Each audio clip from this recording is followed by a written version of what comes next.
ہماری خوش قسمتی ہے کہ تحریک اسلامی کے امیر زاہد صاحب ہمارے ساتھ موجود ہیں۔ اپنی بزرگی اور پیرانہ سالی کے باعث وہ کراچی سے بالخصوص ہماری دعوت پر یہاں تشریف لائے ہیں۔ ہم تہہ دل سے ان کا شکریہ ادا کرتے ہیں کہ انہوں نے اپنا قیمتی وقت ہمارے لیے جو ہے وہ رکھا ہے۔ میں ان سے ملتمس ہوں کہ وہ یہاں تشریف لائیں اور اس موضوع پر اظہار خیال فرمائیں۔ پروفیسر ڈاکٹر حافظ سید زاہد حسین صاحب۔ السلام علیکم ورحمۃ اللہ۔ الحمد للہ ان الحمد للہ نحمده ونستعینه ونستغفره ونؤمن به ونتوکل علیہ ونعوذ باللہ من شرور انفسنا ومن سیئات اعمالنا من يهده اللہ فلا مضل له ومن يضلله فلا هادی له واشهد ان لا الہ الا اللہ وحدہ لا شریک له واشهد ان محمدا عبدہ ورسولہ فاعوذ باللہ من الشیطان الرجیم بسم اللہ الرحمن الرحیم ان الحکم للہ امر اللہ تعبدوا الا ایاہ ذالک الدین القیم صدق اللہ العظیم۔ قرآن مجید کی سورہ یوسف کی آیت 40 کا ایک حصہ اس وقت میں نے آپ کے سامنے یہ تلاوت کیا ہے۔ اس میں اللہ رب العالمین کا ارشاد ہے کہ حکم دینے کا اختیار صرف اللہ کو حاصل ہے، اور جو حکم دیتا ہے وہی مقتدر ہوتا ہے، اور فرمایا کہ اس کا یہ فیصلہ ہے کہ تم اس کے ساتھ بندگی میں کسی کو شریک نہ کرو۔ ذالک الدین القیم، یہی ٹھیک دین ہے، ٹھیٹ دین ہے۔ تو الحمدللہ بات جس عنوان کے تحت آپ حضرات دو روز سے تقریباً کل کا دن اس عنوان پر رہا، آج بھی آپ اسی عنوان پر گفتگو کر رہے ہیں، یہ اپنی جگہ ایک انتہائی اہم ضرورت ہے۔ جس موضوع پر یہ گفتگو یہ جو پروگرام آپ نے منعقد کیا ہے، رکھا ہے، اس کی جو تھیم بنائی ہے وہ وقت کی ضرورت ہے۔ قرآن کی 4 بنیادی اصطلاحوں کے حوالے سے خود سید ابو الاعلیٰ مودودی رحمۃ اللہ علیہ نے یہ بات ارشاد فرمائی ہے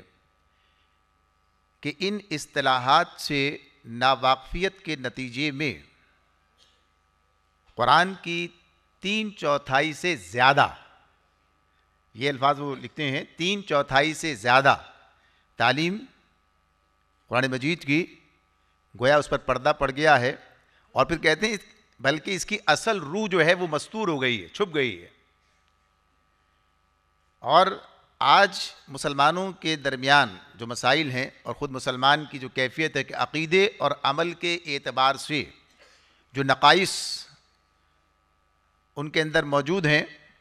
اس کی بڑی وجہ یہی ہے، بڑی وجہ یہی کہ ان اصطلاحات سے ناواقفیت، اور پھر اس ضرورت کی بات کرتے ہیں کہ پھر لہذا اس نقص کو دور کرنے کے لیے اور مسلمان کو صحیح مسلمان بنانے کے لیے ضروری ہے کہ ان اصطلاحات کو واضح کیا جائے، ان اصطلاحات پر جو پردہ پڑا ہے اسے اٹھایا جائے، جو گرد ہے اس کو جھاڑا جائے، اور یہ صحیح فکر جو قرآن مجید کی ہے وہ لوگوں کے اندر پیدا ہو۔ یہ بات تو ہم جانتے ہیں کہ قرآن مجید کے ساتھ تعلق کی بات، کہ قرآن مجید کتنا آج امت مسلمہ کا معاملہ کہ اس حوالے سے کہ قرآن مجید کے ساتھ تعلق جتنا ہے ہم سب اس سے واقف ہیں، اور پھر اس کے بعد جن کا تعلق ہے پھر ان کا تعلق بھی اس طرح موجود نہ رہے، وہ اس سے اس طرح استفادہ نہ کر سکیں، تو بہرحال یہ ایک بڑی محرومی کی بات ہے۔ تو اس محرومی کو دور کرنے کے لیے یہ ضرورت ہے وقت کی کہ قرآن کی ان بنیادی اصطلاحات کو لوگوں کے سامنے، قرآن کے قاری کے سامنے، اس کے ماننے والے کے سامنے اس طرح واضح کیا جائے کہ وہ اس کے دل کی آواز بن جائے اور وہ اس کی ایمان کی بنیاد بن جائے۔ تو الحمدللہ اللہ کا یہ فضل ہے کہ آپ یہ کام کر رہے ہیں، اور اس حوالے سے خاصی قیمتی گفتگو یہاں پر ہو چکی ہے،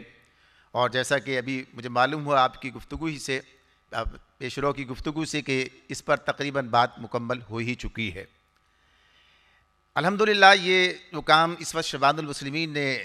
اس حوالے سے کیا ہے کہ اقامت دین کی فکر رکھنے والی جماعتوں کے نمائندوں کو یہاں جمع کیا جائے. تو یہ اس درد دل کا معاملہ ہے کہ جو ہمیشہ سے لوگوں کے درمیان رہا ہے. اس سلسلے میں ڈاکٹر اسرار احمد صاحبی کی بات ابھی ہو رہی تھی, تو وہ اس معاملے میں خاصا ایک درد رکھتے, ایک فکر رکھتے تھے, اور انہوں نے مختلف کوششیں اس حوالے سے کی ہیں. سن 2000 سے قبل انہوں نے ایک اتحاد بنایا اسلامی انقلابی محاذ کے نام سے. اس میں تنظیم اسلامی, تحریک اسلامی, تنظیم الاخوان اکبر احمد صاحب کی, اور ایک اہل حدیث حضرات کی جماعت بھی شامل تھی. اور اس کی بنیاد پر انہوں نے کوشش کی کہ لوگ, دعوت تو اور لوگوں کو بھی دی گئی تھی, جماعت اسلامی کو بھی دعوت تھی اس میں, اور اس کے بعد بھی کئی موقع ایسے رہے کہ جب وہ اس بات کو ان کے سامنے رکھتے رہے کہ کوئی ایسی صورت بنائی جائے کہ جس میں اقامت دین کی فکر رکھنے والے یہ جماعتیں مشترکہ کوئی طریقہ کار طے کر کے کوئی لاہ عمل بنا کر اس کام کو آگے بڑھا سکیں. لیکن بہرحال وہ کوششیں کامیاب نہ ہو سکیں. لیکن یہ بات کہ انہوں نے لوگوں کو جمع تو کیا. تو پہلا موقع وہ تھا کہ جب انہوں نے اس حوالے سے یہ کوشش کی, اور خلافت علی منہاج النبوہ کے عنوان سے جو کانفرنسز ہوئی تھیں چاروں صوبوں کے صدر مقام پر, اس میں ہم بھی ان کے ساتھ شریک تھے. اس کے بعد بھی یہ بات تو موجود رہی. تحریک اسلامی پاکستان نے الحمدللہ اس کام کو آج سے 10-12 سال پہلے کیا اس طرح سے کہ جماعت اسلامی اور تنظیم اسلامی بھی ہمارے اس پر اسٹیج پر موجود رہیں. اور یہ ایک خوشگوار بات ہے کہ آج جو تعارف کرایا اس اجتماع کے حوالے سے خالد محمود عباسی صاحب نے, اس میں یہ بات بیان کی کہ یہ تجویز جہاں سے آئی, تو کل بھی جب یہ پروگرام اس طرح سے منعقد ہوا کراچی میں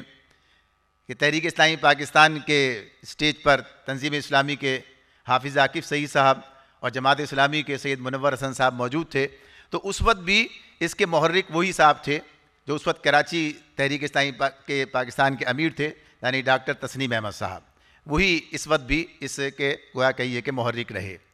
تو بہرحال یہ فکر ہے, اور اس کے بعد بھی ایک مرتبہ اور بھی پھر انہی کے دور میں یہ کام کیا گیا کہ لوگ جمع کیے گئے.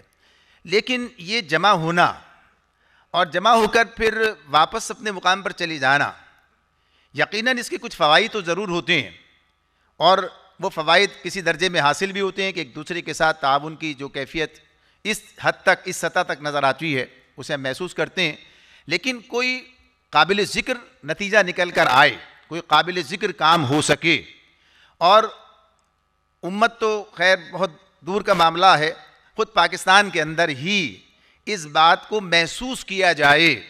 کہ دینی قوتیں اور خصوصیت سے اقامت دین کا تصور رکھنے والی قوتیں ایک مقام پر جمع ہو رہی ہیں, تو یقیناً اس کے جو نتائج پھر برآمد ہوں گے وہ بڑے خوشکن ہوں گے, خوش آئند ہوں گے. تو اس حوالے سے یہ ہمیں اس بات کو جاری رکھنا, اس پر انشاءاللہ کچھ گزارشات تجاویز کی صورت میں آپ کے سامنے آگے رکھ سکوں گا. جہاں تک اس بیانیے کا تعلق ہے, یہ اپنی جگہ پر اس کی اہمیت ہے, اور ساری باتیں آپ نے کی ہیں, سنی ہیں, آپ کے سامنے ہوئی ہیں. لیکن اس کے ساتھ ہی ساتھ اور بھی چیزیں ایسی موجود ہیں کہ جو شاید اس سے بڑے مسائل کی صورت میں آج ہمارے سامنے ہیں, جن کا جواب دینا آج ہمارے ذمے ہے. یہ بات برملا کہی جاتی ہے, ایک طویل وقت گزرا ہے ان تحریکوں کی مساعی کو, ان کی کوششوں کو, لیکن یہ کوششیں برابر ہونا تو دور کی بات ہے, بلکہ یہ کہا جائے کہ یہ اس میدان میں کچھ آگے بڑھ سکی ہیں. ان کا اثر, ان کا دائرہ نفوذ اس کے اندر اضافہ ہوا ہے. تو ہم دیکھتے ہیں کہ صورتحال اس طرح نہیں ہے, اور آج ہم گویا یہ کہنے پر مجبور ہیں کہ اس بیانیے نے جس کا ذکر یہاں پر آپ سن رہے ہیں, اتنا ہمیں نقصان نہیں پہنچایا ہے جتنا نقصان خود ہماری ذات سے ہو گیا ہے. خود ہماری ذات سے جو نقصان ہو گیا ہے وہ نقصان اس سے بہت زیادہ ہے. اور میرے خیال میں یہ چیلنج اس کا اپنا ایک مقام ہے, اس کی اپنی ایک حیثیت, اس کی اپنی ایک جگہ ہے, اس کی نفی نہیں ہے. لیکن جو وقت کا اور جسے کہا جائے فوری نوعیت کا معاملہ, جب کوئی اس مقام پر پہنچ جائے کہ اب اس کے لیے طویل المیعاد منصوبے کی نہیں بلکہ فوری نوعیت کی کوئی ایسے اقدام کی ضرورت محسوس ہوتی ہے کہ جس سے اس کی جان بچائی جا سکے اور اسے آگے بڑھایا جا سکے, تو گویا کس ایسی کیفیت میں محسوس کرتے ہیں اپنے آپ کو. اور خصوصیت سے میں یہی درد آپ کے سامنے رکھنا چاہتا ہوں کہ کیفیت یہ کہ اقامت دین کا وہ تصور جس کی ساری رداد آپ نے سنی ہے, اور اب اس حوالے سے جو یہاں اس وقت یہ کام اور جو موجود چیزیں ہیں اس میں سید ابو الاعلیٰ مودودی رحمۃ اللہ علیہ کا اپنا مقام اور انہی کے حوالے سے ساری گفتگو آپ سن رہے ہیں. تو یہاں سے جو کام جس کا آغاز ہوا ہے, تو اس آغاز کا جو شاندار پہلو آپ کے سامنے ہے, یعنی نظری طور پر بھی اور عملی طور پر بھی, جماعت اسلامی کی صورت میں بھی جو کام کیا گیا اور جس طرح سے اس کام کو آگے بڑھایا گیا, تو اس کا آغاز جتنا شاندار ہے وہ آپ کے سامنے, اور اس کے نتائج بھی سامنے, اور ان نتائج کے بنیاد پر جو آج بھی گویا کہیے کہ اس کے جو ثمرات آج بھی سمیٹے جا رہے ہیں, لیکن بہرحال یہ ثمرات آہستہ آہستہ سمٹ رہے ہیں, ختم ہوتے جا رہے ہیں. تو مسئلہ جو سب سے بڑا ہمارے سامنے آ گیا ہے وہ یہ ہے کہ اس بیانیے کے مقابلے میں زیادہ نقصان خود اقامت دین کا تصور رکھنے والوں کے حوالے سے, ان کی ذات سے یا ان کے گویا تنظیم سے, اس کی صورت میں جو ہے معاشرے کے اندر پیدا ہوا ہے. یہ بات ایک حقیقت ہے, یہ ایک واقعہ ہے کہ اگر ہم اس پیغام کو جس طریقے سے یہ ہم تک منتقل ہوا تھا اس طریقے سے دنیا تک منتقل نہ کر سکے, نہ کر پائے, تو ظاہر ہے کہ اس کی ذمہ داری پھر ہمارے اوپر آتی ہے. وہ جماعت جو اقامت دین کی ذمہ دار قرار پائی, جس نے اس بوجھ کو خود اٹھایا, اور سید ابو الاعلیٰ مودودی رحمۃ اللہ علیہ نے جسے اسی بنیاد پر قائم کیا تھا, اگر وہی اقامت دین کے اس عظیم الشان مقصد سے غافل نظر آنے لگے, یعنی اس کے اندر چیزیں محدود ہوتی ہوئی نظر آئیں عملی طور پر, ظاہر ہے کہ بنیاد تو وہی رہے گی, کہا تو وہی جائے گا. یہ وہ مجبوری کی تنقید ہے, یہ وہ مجبوری کی صورتحال ہے, یہ وہ نشتر ہے جسے مجبوری کی صورت میں ایک مریض کے جسم پر چلانا ہوتا ہے تاکہ اس کا علاج کیا جا سکے, صورتحال کو بہتر بنانے کی بات کی جا سکے. تو اس میں ہم برابر کے شریک ہیں, یعنی اس کے اندر کسی کو الزام نہیں دیا جا سکتا. لیکن بات واقعہ یہی ہے کہ ہم اس کے امین ہیں, لیکن یہ معاملہ کہ اگر وہیں یہ چیز نقصان, یعنی اس کا وہ پیچھے ہٹتی ہوئی, یا گویا کہ یہ اس آہنگ کے ساتھ, جس بلند آہنگ کے ساتھ اس بات کو پیش کیا گیا تھا اور جس طریقے کار کے ساتھ اس کام کو آگے بڑھایا گیا تھا, اگر وہیں پسپائی نظر آنے لگے, اور اب یہ بات جو ہے یہ مرکزی عنوان کے طور پر باقی نہ رہے اور صرف حالات اور جسے کہا جائے کہ وقتی ایشوز, وقتی مسائل, اور جو مسائل اپنی جگہ ہیں ان کی بات بھی ہونی چاہیے, ان کے تحت بھی آگے بڑھنے کی بات ہے, لیکن یہ پس منظر میں چلا جائے اور گویا یہ ایک پہچان ختم ہو جائے, اس کی بنیاد پر افراد سازی کا معاملہ جو ہے وہ اس طرح نظر نہ آنے لگے اور صورتحال جو ہے کسی اور طرف چلی جائے, تو یہ کیفیت بہرحال ایک بحرانی کیفیت ہے, ایک بحرانی کیفیت ہے. اور یہ کیفیت کوئی ڈھکی چھپی نہیں ہے کہ پاکستانی معاشرے کے اندر, پاکستان کے اندر اگر ہم یہ دیکھیں کہ کل ہمارا کتنا وزن تھا اور آج ہمارا کتنا وزن ہے, یقیناً جو بڑی جماعت ہے جو اس کام کے لیے سب سے پہلے آگے ہے اس کا معاملہ سب سے پہلے ہے, اسی اعتبار سے کہ جس نے اس سارے بوجھ کو اٹھایا تھا, تو اس کے لیے یقیناً ہمارے ذہنوں کے اندر بھی, ہماری دعاؤں کے اندر بھی اس کے لیے اللہ تعالیٰ اسے اس مقام تک کہ اپنی ذمہ داری پوری کرے, اس تک پہنچائے. یہ ہمارے دلوں کے اندر یہ جذبات اپنی جگہ موجود ہیں, لیکن یہ مجبوریاں, مسائل ہیں کہ ایسا ہے, یہ واقعہ ہے. تو میں حضرات سمجھتا ہوں کہ بڑا مسئلہ یہی ہے کہ اقامت دین کی جماعتوں نے جو ذمہ داری ادا کرنی چاہیے وہ اس طرح ادا نہیں کی ہے, اور اس صورتحال کو تبدیل کیے بغیر ہم کسی ایسی تبدیلی کی توقع جو اس ملک کے اندر ہو جائے اس کی توقع کرنا عبث ہے. تو اس کام کی طرف اور اس کام کے طریقہ کار کی طرف، جو طریقہ کار اس کام کے ساتھ ہی وضع کیا گیا تھا، بتایا گیا تھا، اس کی طرف واپس پلٹنا ہوگا. اگر اس کی طرف واپس نہیں پلٹیں گے تو بہرحال یہ صورتحال صرف نظری تو رہے گی لیکن عملی طور پر ہم شاید کوئی بڑا کام نہ کر سکیں. تو یہی بات اس سے آگے باہر نکلنے والے لوگوں کی ہے، یعنی تحریک اسلامی کا معاملہ یا تنظیم اسلامی کی بات، اور اب کہیں آگے جا کر شبان المسلمین کا معاملہ ہے. تو یہاں میں یہ بات واضح کر دوں کہ تنظیم اسلامی کا جو معاملہ رہا ہے، تنظیم اسلامی ظاہر ہے کہ اقامت دین کی ہی عزم کو لے کر میدان میں ہے، لیکن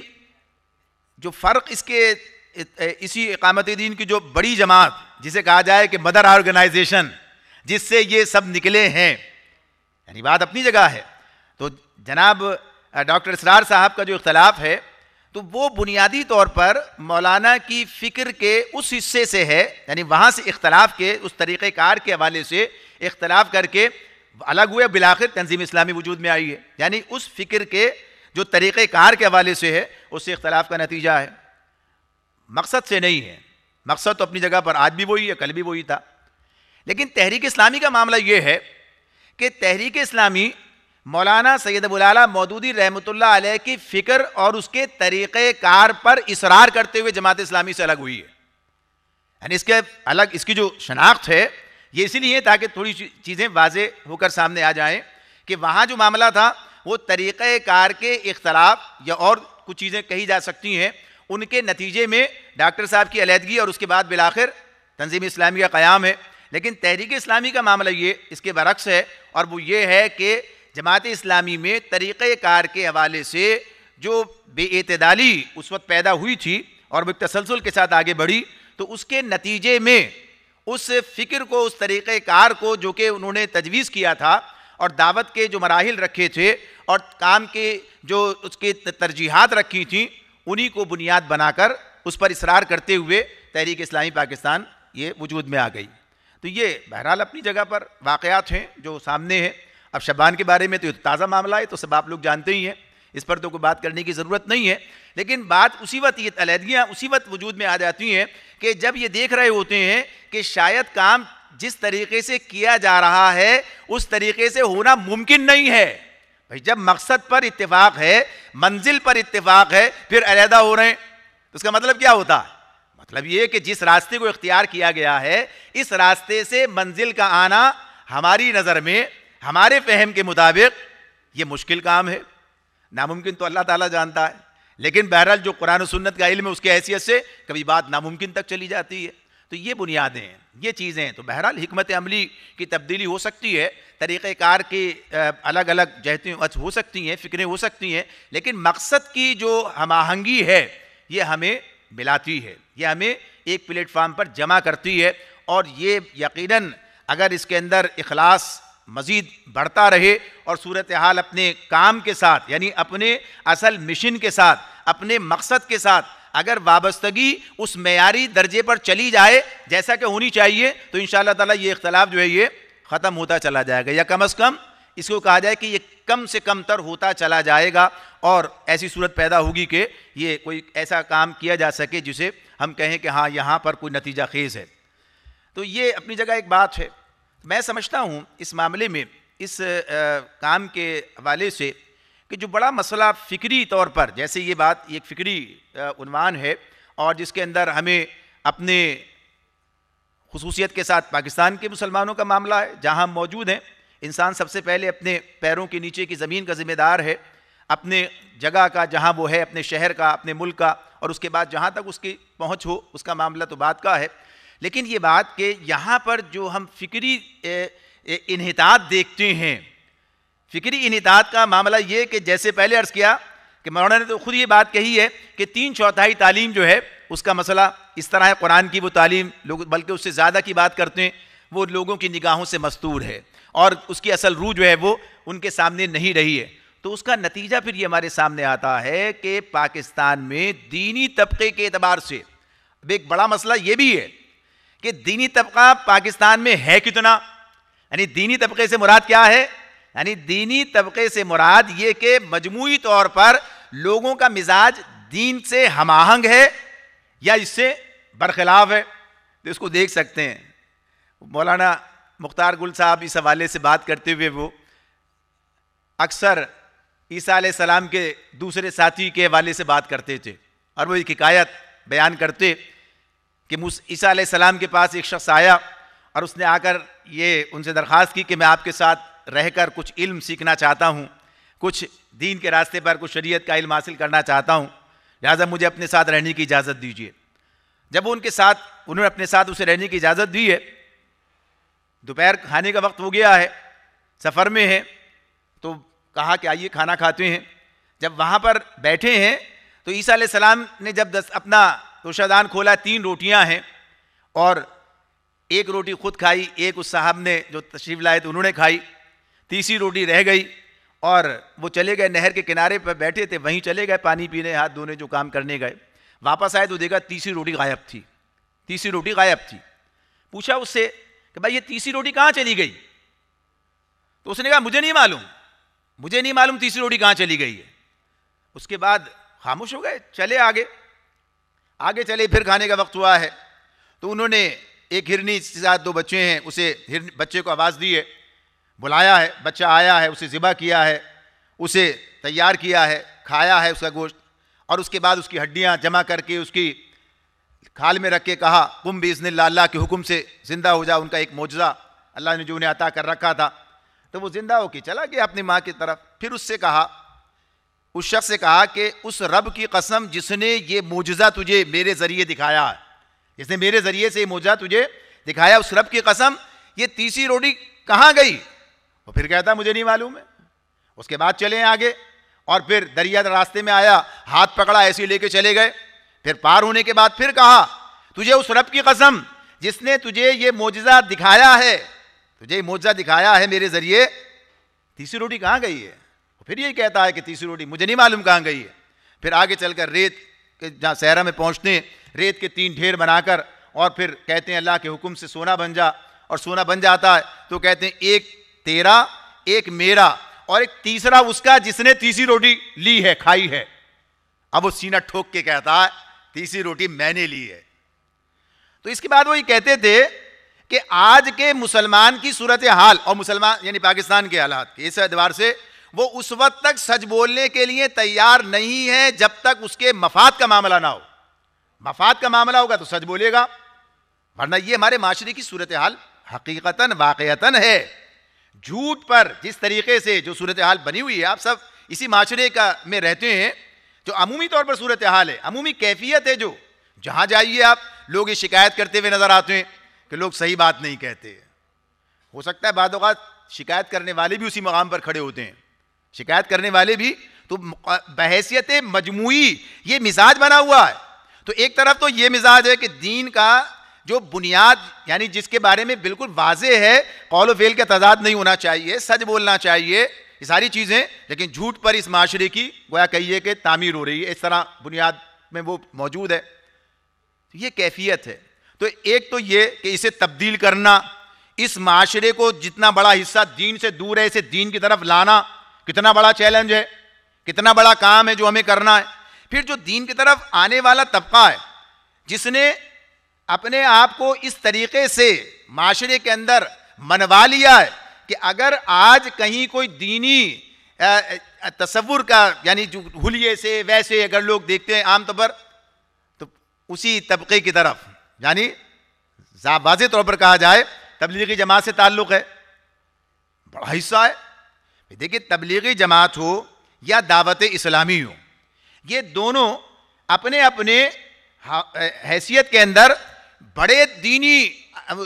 یعنی طبقے کو اپنے ساتھ شامل رکھے ہوئے ہیں, دونوں کے دونوں. لیکن دونوں کا معاملہ کیا ہے؟ وہاں کون سا بیانیہ ہے؟ وہاں تو کہتے ہیں یہ تو سیاست تو اسلام کے اندر ہے ہی نہیں. یہاں تو جب اس کو اسلام سے باہر کر دیا جائے,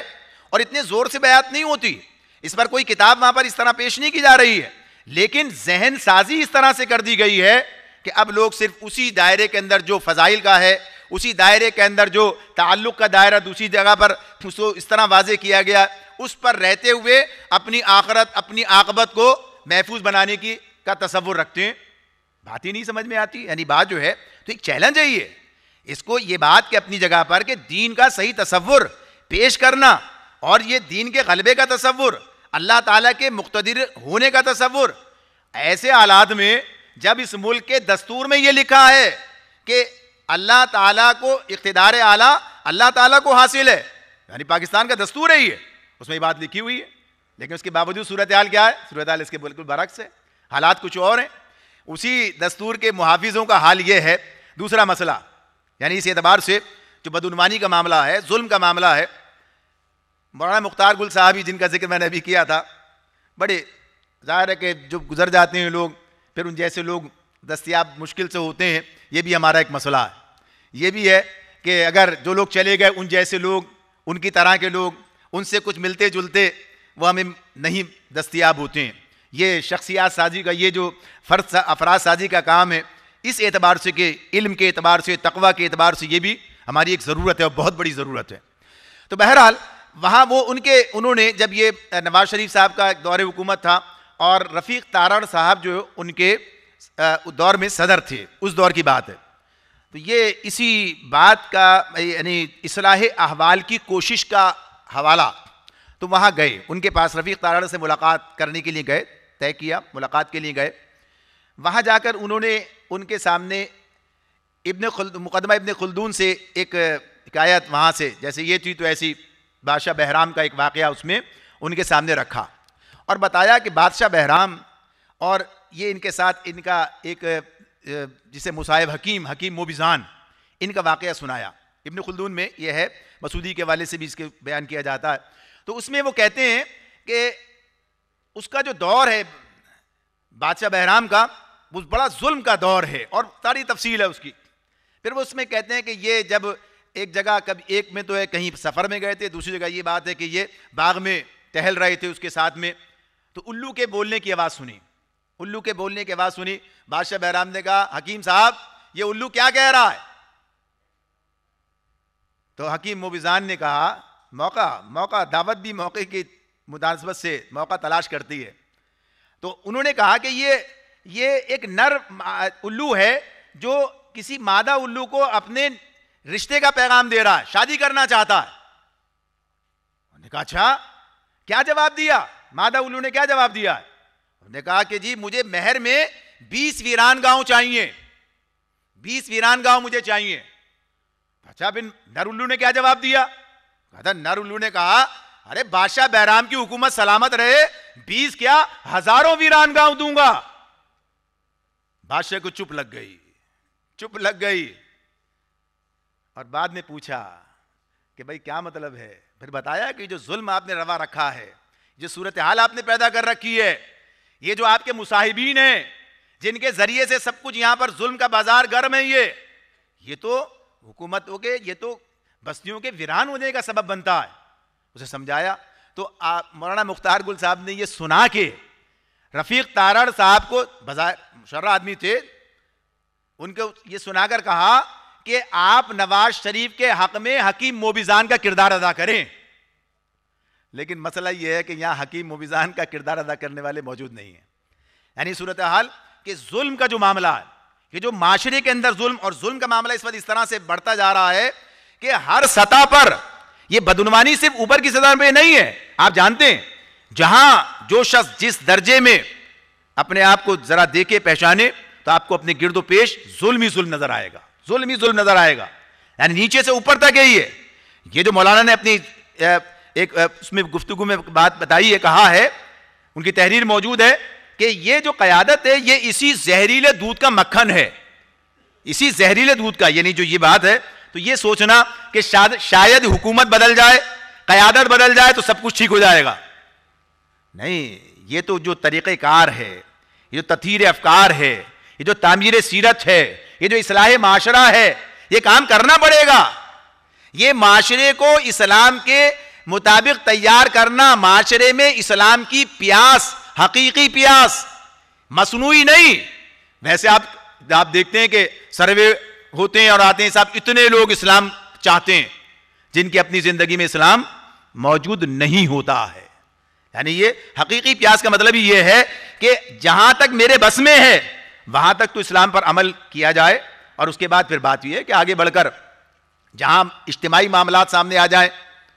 تو پھر وہاں اقتدار کی ضرورت پیش آ جاتی ہے، پھر اس کا معاملہ ہے کہ اسے بھی ٹھیک کرنا. تو یہ ہمارے کام کا ایک مجموعی کام کا ایک حصہ ہے، یعنی یہ ایک ترتیب ہے، یہ ایک تدریج ہے، یہ اس کی ڈائمنشنز ہیں، یہ اس کی سمتیں ہیں کہ جس کے اندر ہمیں کام کرنا ہے. تو وقت تو مکمل ہوا، تو بس اب تجویز کہہ کے بات کو مکمل کرتا ہوں. تو حضرات گرامی، یہ اس کے لیے میں یہ گزارشات آپ کے سامنے رکھنا چاہتا ہوں، اور خصوصیت سے آپ کے اکابرین کے سامنے، کہ اگر ہم اس ملک کے اندر اور اس سے آگے بڑھ کر جہاں اللہ مالی ہمیں ہمارے ذریعے سے جتنا کام لے، جو ذمہ داریاں ہماری ہیں تو اسی پورے زمین کے حوالے سے اللہ نے رکھی ہیں کہ ذات پر بھی اور اس زمین پر بھی اللہ کے دین کو قائم و نافذ کرنے کی جدوجہد کرنا ہماری ذمہ داری ہے. لیکن خصوصیت سے جہاں ہم ہیں وہ ہماری ذمہ داری میں اولین درجے کے اندر ہے، اور ہمیں وہاں کام کرنا ہے. تو اگر یہ کام کیا جائے کہ اس ترتیب کو اور اس جو اس میں ہمارے سامنے رکھی گئی ہے، یعنی مولانا سید ابو العلا مودودی رحمۃ اللہ علیہ کے حوالے سے آپ بہت سی بات کر رہے ہوتے ہیں، تو یہ جو تعمیر سیرت، یہ تطہیر افکار ہے، یعنی یہی افکار ہیں، ان کی درستی ہے، اسی کی بنیاد پر تعمیر سیرت ہے، اسی پر اصلاح معاشرہ ہے. تو اس معاشرے کی اصلاح کرنے میں ہم سب کو متفق ہو کر کوئی راستہ اختیار کرنا چاہیے، کوئی لاہ عمل بنانا چاہیے، اپنی قوت کو، اپنے اثر و رسوخ کو، اپنے جو بھی ہمارے پاس موجود ہے اپنے وسائل کو اس کام کے لیے استعمال کیا جائے. اس کے نتیجے میں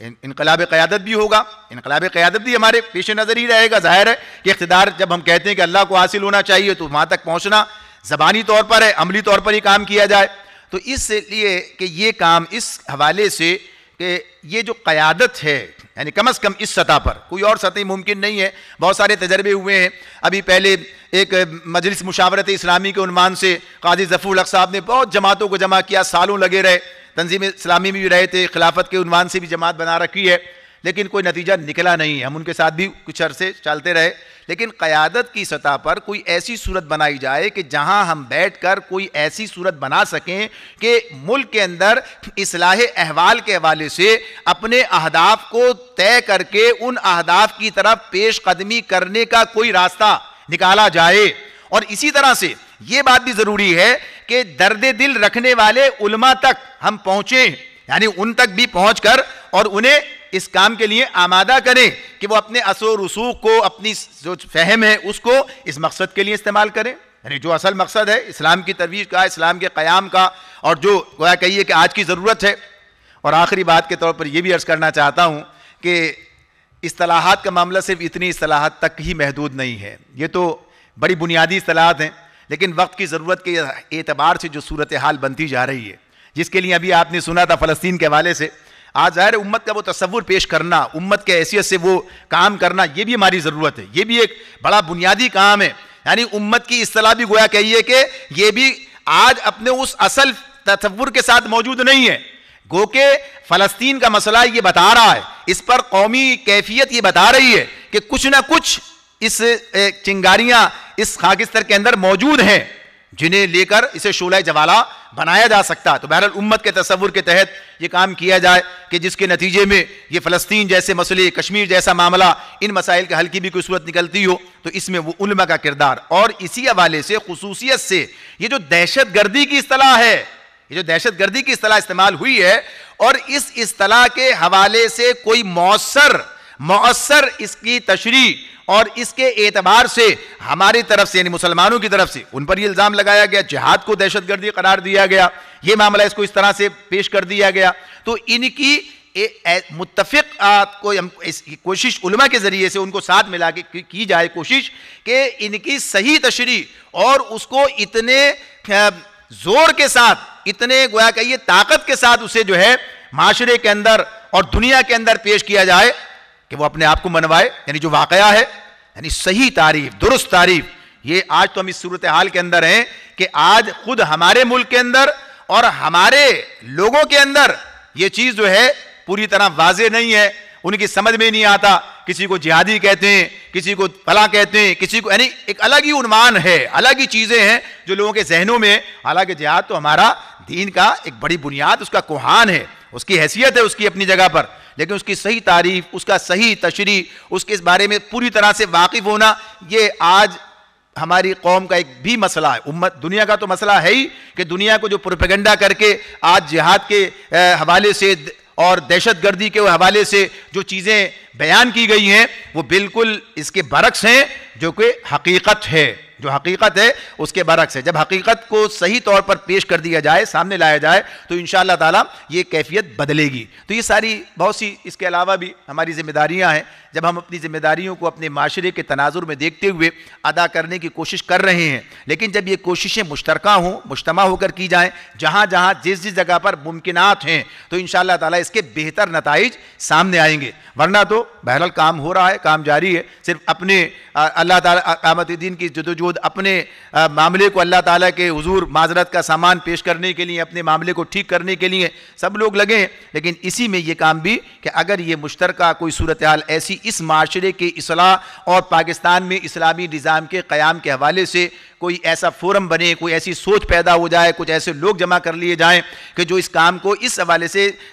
نظری طور پر وہاں پر فارم کر سکیں اور پھر اس کو اپنے اپنے مقام پر، اپنی اپنی جگہوں پر کام کیا جائے، تو انشاءاللہ تعالیٰ یہ زیادہ سود مند ہوگا. میں مبارکباد دیتا ہوں آپ لوگوں کو اس کامیاب اجتماع کے انعقاد کی. اللہ تعالیٰ میری، آپ کی، ہم سب کی نیتوں کو اخلاص کے ساتھ بھر دے اور ہمارے عمل کو قبول فرما لے، اور آپ کو بھی اور مجھے بھی، ہم سب کو بہتری نظر عطا فرمائے، اور آپ کے اس اجتماع کو اقامت دین کی اس تحریک کے اندر پاکستان میں جو جاری ہے اس کے لیے ایک بہترین سنگ میل بنا دے. وآخر دعوانا ان الحمدللہ رب العالمین.